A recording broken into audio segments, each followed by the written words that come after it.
اعوذ باللہ من الشیطان الرجیم بسم اللہ الرحمن الرحیم اللہم صلی علی سیدنا محمد وعلی آل سیدنا محمد وبارک وسلم۔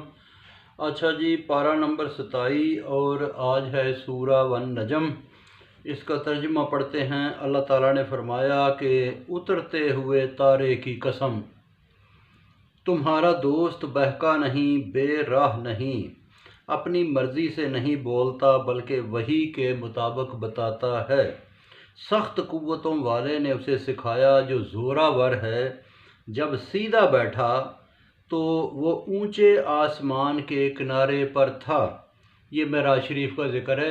اس میں نزدیک ہوا پھر لٹک آیا، کمان سے بھی کم فاصلہ رہ گیا، پھر حکم ہوا جو ہونا تھا، جو دیکھا جھوٹ نہ دیکھا۔ اب سوال کرتے ہو کیا دیکھا؟ دوبارہ پھر سدرۃ المنتہا کے پاس دیکھا، جس کے قریب جنت ہے۔ اس پر چھا رہا تھا جو کچھ چھا رہا تھا، نہ آنکھ بہکی نہ حد سے بڑی، اور بے شک اس نے اپنے رب کی بہت بڑی بڑی نشانیاں دیکھیں۔ تم اپنے بت دیکھو، کیا اس کی بیٹیاں اور تمہارے بیٹے ہیں؟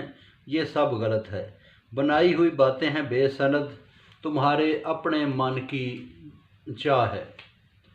انسان کو چاہت پر دیا جاتا ہے، باقی سب اللہ کے ہاتھ میں ہے۔ بہت فرشتے ہیں، سفارش اسی کی جس کا حکم ہے۔ بے یقین فرشتوں کو عورتیں کہتے ہیں اپنی بات، اب یہ اپنی ان کی بات ہے، یہ سچ نہیں۔ جس کو ہماری یاد نہیں اس سے بچو۔ یہ دنیا چاہتے ہیں، صرف اتنا جانتے ہیں کہ اللہ جانتا ہے ہدایت اور بے ہدایت کو، سب اسی کا ہے۔ برائی کا بدلہ برائی اور بھلائی کا بدلہ بھلائی ہے۔ گناہ کبیرہ اور بے حیائی سے بچا کرو۔ اگر گناہ صغیرہ ہو بھی جائے تو اللہ مہربان ہے، رب مہربان ہے۔ وہ مٹی سے تخلیق کرتا ہے، ماں کے پیٹ کا وقت سب جانتا ہے، بتانے کی ضرورت نہیں۔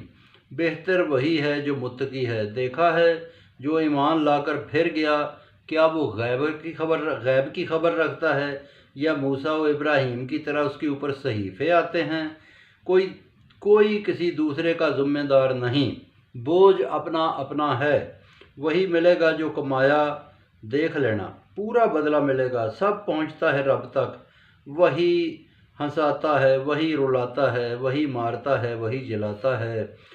نر اور مادہ کی بوند ٹپکانے سے بنایا، پھر لازم ہے اور وہ واپس آئیں گے۔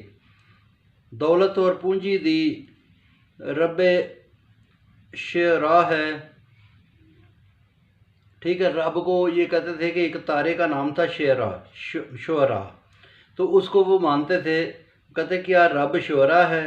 کھپا دیے عاد سمود قوم نوح ظلم اور شرارت پر، پھر بستی الٹ دی، پتھر برسے، کن کن نعمتوں کو جھٹلاؤ گے؟ رسول پہلے رسولوں کی طرح ڈر سنانے آیا، آگے سب نظر آ جائے گا۔ ہنستے ہو رویا بھی کرو، کھلاڑیاں کرتے ہو سجدہ اور بندگی بھی کیا کرو۔ اچھا جی، آگے ہے سورہ قمر۔ اللہ تعالیٰ نے فرمایا قیامت قریب ہے، چاند 2 ٹکڑے ہوا، جادو بتاتے ہیں۔ یہ نبی پاک کا معجزہ تھا کہ آپ نے چاند 2 ٹکڑے کر کے دکھایا۔ جھوٹے اپنی چاہ پر بات کرتے ہیں، وقت مقرر ہے، احوال پہنچے جتنے ہو سکے، عقل کریں تو درست، ورنہ یہ ہٹ جائیں ٹڈی کی طرح، قبروں سے نکلیں گے، دوڑیں گے۔ منکر اس وقت مشکل وقت میں کہیں گے، یعنی کہ سمجھے گے کہ یہ مشکل وقت ہے۔ قوم نوح نے بھی دیوانہ کہا، جھڑکا، پکارا رب بدلہ لے۔ اوپر نیچے سے پانی آیا، کشتی پر چڑھایا، پھر وہ بچے، باقی سب نشان ہو گئے۔ عذاب دیکھا، قرآن آسان کیا، غور کرنے کو سوچا کرو۔ عاد نے جھٹلایا، عذاب دیکھا، زور کی ہوا چلی، سب اکھاڑ مارا، عذاب دیکھا۔ قرآن آسان بنایا، سوچو۔ سمود نے جھٹلایا، عام آدمی کہا، جھٹلایا تو کل کو دیکھ لیں گے۔ اونٹنی آئی تھی، دیکھ لیں گے اچھا یا برا۔ پانی کی اس کی باری لگی تھی، پھر انہوں نے اونٹنی کاٹ ڈالی، پھر ایک چنگھاڑ سے وہ سب مر گئے تو کیسا عذاب ہوا، سوچا کرو۔ جھٹلایا قوم لوط نے، ماں سوائے لوط کے گھر کے پتھر برسے، نیکی کا بدلہ ملا وہ بچ گئے، اس کی بات نہ مانی، اس کے مہمانوں کے پیچھے پڑ گئے، پھر وہ مٹ گئے۔ یہ حضرت لوط علیہ السلام کے پاس جو مہمان آئے تھے نا، جو پہلے حضرت ابراہیم سے ملے تھے، پھر انہوں نے کہا تھا ہم قوم لوط پہ عذاب کرنے آئے، یہ وہ قصہ۔ اہل فرعون نے جھٹلایا، پکڑ ہوئی، تمہاری طرح منکر تھے، کیا تم کو علیحدہ لکھا پہنچا ہے؟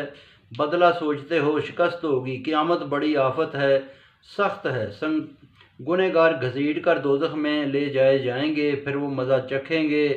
ہر شے خاص طور پر بنائی، پلک جھپک میں ہمارے کام ہوتے ہیں، اور لوگ کھپ گئے، کئی لوگ کھپ گئے۔ سوچو، ہر چیز لکھی ہوئی ہے، نیک جنت میں جائیں گے، سچوں میں رہیں گے، اللہ کے نزدیک ہوں گے۔